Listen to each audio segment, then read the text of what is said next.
Hello, இன்னைக்கு உங்களுக்கு நான் தென்னை கதை தான் சொல்ல போறேன்.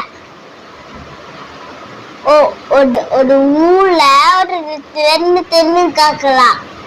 இன்னொரு தென்னு கடுமையான உழைப்பாளி.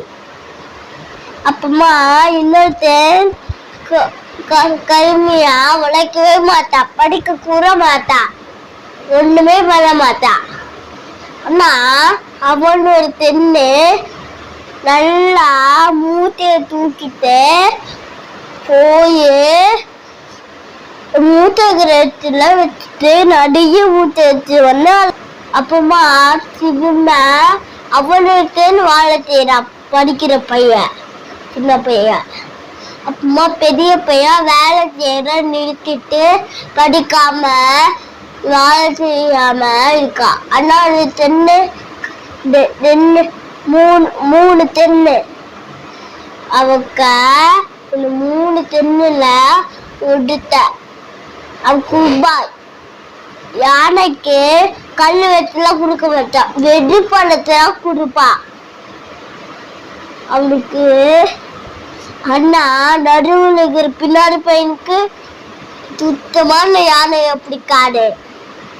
அப்பமா அந்த யானையாவ கல் வெட்டி அந்த வயலை குடித்துட்டா. அந்த சின்ன யானை சாப்பிச்சு. அம்மா அந்த தூக்கு பிச்சு ஏற்க தெரியுமா? இன்னைக்கு அவருக்கு அதுக்கு பள்ளி நல்லா வலி இருக்குது. தெரியுமா? அந்த பையன் வேலைதான் அது. அந்த பையன் கிட்ட அந்த பையன் யாருக்கிட்ட மன்னிப்பு கூட கேட்கல, அப்படியே போயிட்டான். அப்பா அந்த யானை அது விளையாட்டுக்கு போது நெய்த்தா போய் தூட்டுக்குட்டியில அதோட துணி கையை நிரப்பி தேத்து குத்த மேல அது தூக்கி அடிக்குது.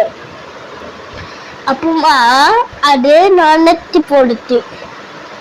அப்புறமா இன்னொரு பையன் அந்த யானை மேல பார்த்து அப்புறமா தண்ணி போட்டு அந்த தென்னோட நெத்தை தூக்கி அடிச்சு அப்புறமா அவள் அப்பா இருந்து போய் புடு எடுத்து வாரித்து வந்து அவனுக்கு போட்டு விட்டுட்டா.